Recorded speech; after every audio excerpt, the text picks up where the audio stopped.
When people talk of the GOAT of Formula 1, you usually hear 5 names mentioned: Hamilton, Schumacher, Senna, Vettel and Clark. But many don't actually know who the latter is. It's time to put Jim Clark in the spotlight.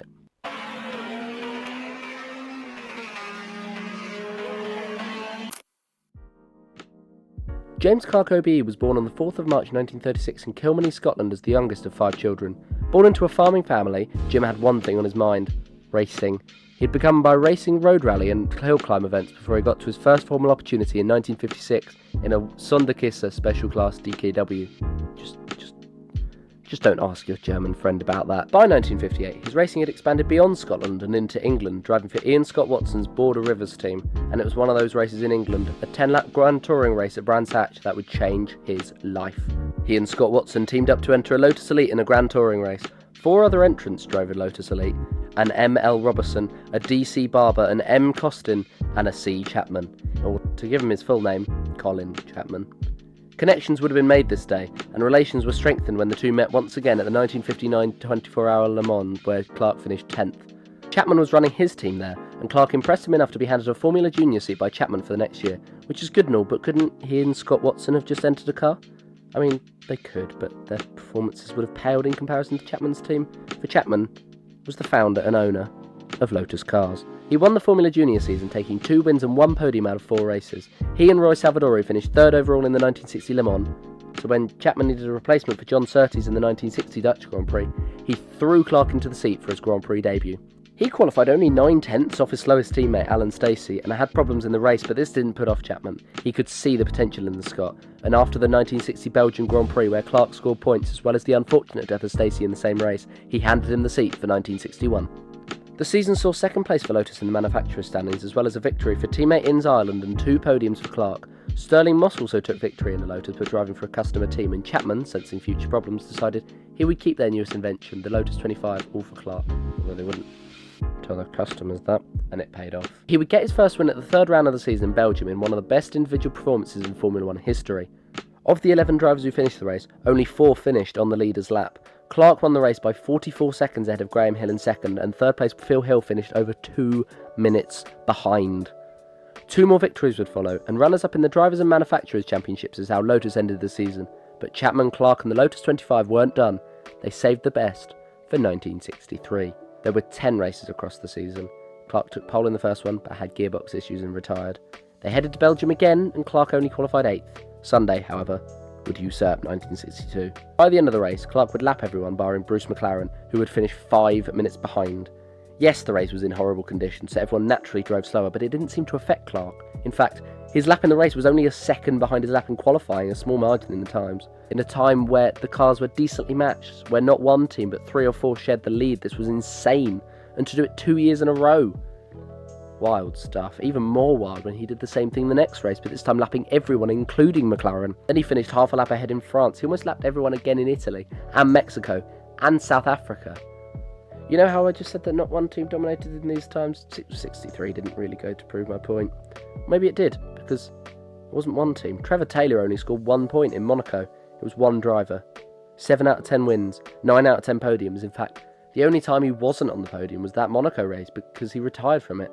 In an age of Verstappen dominating, we seem to have forgotten how genuinely insane this is. This percentage record was only beaten last year by Verstappen, and Verstappen didn't dominate this much.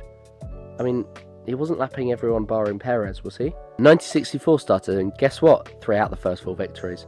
A new car was taken after that, but the 33 didn't hit as much as the 25, and so he missed out on the championship in the final round after an oil leak. They took the winter to develop the 33 concept, and they vowed to come out in 65 firing. And did they?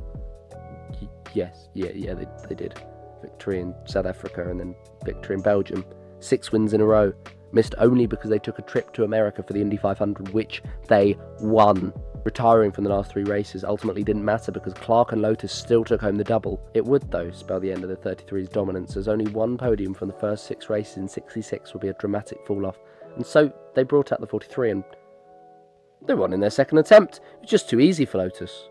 Or was it? By now, the revolutions they had been nullified by regulation changes. Clark won 4 races in the Lotus 49 and 67, finishing 3rd in the drivers, but they once again pledged to develop the 49 over the winter and bring it up to the competition standard. Graham Hill by this time had been snapped up by the Lotus team to partner Clark, and all they needed was a supercar. And this is what they got. Clark won the first race of the season by 25 seconds to Hill in second, and only Jochen Rindt finished on the same lap.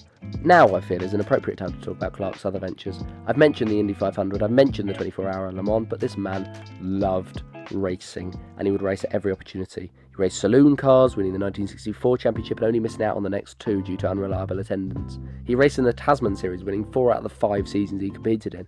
Some Formula 1 events were classified as non-championship. He drove in these too, out of interest. If these races had counted, he'd be ahead of Senna in terms of races won. And he also raced in Formula 2.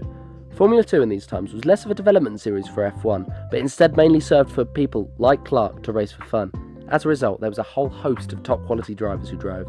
For example, at the 1968 German race, there were the likes of Chris Amon, Jean-Pierre Beltois and Piers Courage, as well as, of course, Hill and Clark.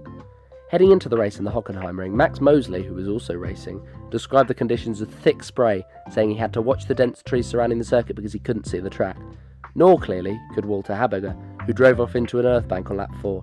Lap 5, and Clark was running 8th when he span off at turn 1 and crashed into a tree, passing away on impact. There are questions about Clark that will never be answered. Could he have won more titles? Could he have gotten to the Triple Crown before Graham Hill? The answer to both was almost undoubtedly yes. He led the F1 World Championship, one that was won by Lotus driver Graham Hill when he passed. The team would go on to produce 3 more championship-winning campaigns in the next 5 years while Clark was still able to be competitive. Hill won the Triple Crown in 1972, which would give Clark 4 more years to wind down his F1 career, take victory in Monaco, and then move on to Le Mans, which he could have won in 60, in arguably lesser machinery. The Ferrari 250 was dominant at the time, and they finished 1st, 2nd, 4th, 5th, 6th and 7th. Only Clark broke this streak in 3rd. Despite only 2 World Championships, Clark has earned the right to be amongst these names in the greatest of all time list. In fact, such a level of dominance has only been achieved by Verstappen and Clark for sustained periods of time. I don't ever remember a time where Schumacher, Vettel, Senna, Hamilton, anyone won quite so many times, so far ahead for such a long period of time. I mean, he quite literally holds records that will cement him as such. He has the most Grand Slams in a row with 2, the season with 3, and overall all-time with 8. In a time before every point counting, it would take a certain amount of your best results, and Clark somehow still managed to get the maximum amount of points. Thank you all very much for watching, and I'll see you again next time.